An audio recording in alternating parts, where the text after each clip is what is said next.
यह कथा उस समय की है जब कपिलवस्तु के राजकुमार सिद्धार्थ अभी बालक थे। जन्म से ही उनका हृदय करुणा और दया से भरा हुआ था। एक सुहानी सुबह सिद्धार्थ अपने महल के सुंदर और विशाल उद्यान में टहल रहे थे। चारों ओर रंग-बिरंगे फूल खिले थे और पक्षियों की मधुर चहचहाहट पूरे वातावरण को मनमोहक बना रही थी। प्रकृति की इस सुंदरता में वे पूरी तरह खो गए थे। ठंडी हवा का स्पर्श और पत्तों की सरसराहट उनके मन को गहरी शांति दे रही थी। अचानक एक तेज आवाज हुई। आकाश से एक सफेद हंस फड़फड़ाता हुआ नीचे गिर पड़ा, सीधे सिद्धार्थ के पैरों के पास। सिद्धार्थ चौंक गए। उन्होंने देखा, वह सुंदर हंस दर्द से तड़प रहा था। उसके शरीर में एक नुकीला तीर धंसा हुआ था।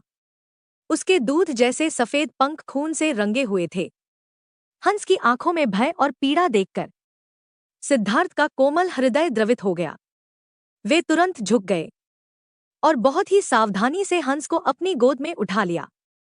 धीरे से बोले, डरो मत छोटे मित्र, मैं तुम्हारे साथ हूं। उन्होंने अत्यंत धीरे और सावधानी से हंस के शरीर से तीर निकाल दिया। हंस दर्द से कांप उठा, लेकिन सिद्धार्थ के स्पर्श में असीम स्नेह और अपनापन था। उन्होंने बगीचे से औषधीय पत्तियां तोड़ी, उन्हें पीसकर हंस के घाव पर लेप लगाया और उसे अपने सीने से लगाकर ढांढस बंधाया। तभी वहां धनुष हाथ में लिए उनके भाई देवदत्त आ पहुंचे। देवदत्त स्वभाव से उग्र और शिकार के प्रेमी थे। सिद्धार्थ की गोद में हंस को देखकर वे गर्व से बोले, सिद्धार्थ, यह हंस मुझे दे दो। यह मेरा शिकार है, मैंने ही इसे तीर मारा है। सिद्धार्थ ने हंस को और कसकर थाम लिया और बोले, नहीं देवदत्त, मैं इसे तुम्हें नहीं दे सकता। यह घायल है और डरा हुआ है। इस समय इसे मेरी आवश्यकता है। देवदत्त क्रोधित होकर बोले, क्षत्रिय नियम के अनुसार शिकार पर शिकारी का अधिकार होता है। मैंने इसे मारा है, इसलिए यह मेरा है। सिद्धार्थ शांत स्वर में बोले, तुमने इसे मारने के लिए तीर चलाया था, लेकिन यह जीवन की आशा लेकर मेरे पास आया है।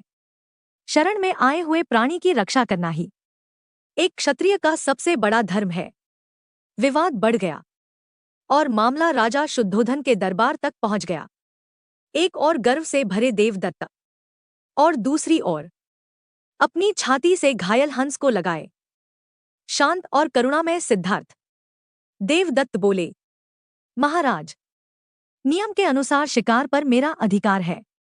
तब सिद्धार्थ बोले, पिताजी, यह हंस जीवित है, यह जीवन मांग रहा है। बताइए, जो मारना चाहता है वह बड़ा है या जो बचाना चाहता है? दरबार के वृद्ध धर्माधिकारी ने कहा, मारने से बड़ा है बचाना।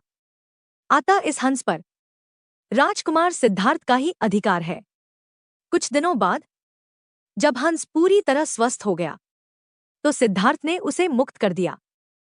हंस आकाश में उड़ गया और सिद्धार्थ मुस्कुरा उठे। उस दिन उन्होंने सीख लिया, सच्चा सुख किसी को बांधकर रखने में नहीं, बल्कि जीवन और स्वतंत्रता देने में है। कहानी की शिक्षा, करुणा ही सर्वोपरि है और अहिंसा ही परम धर्म है।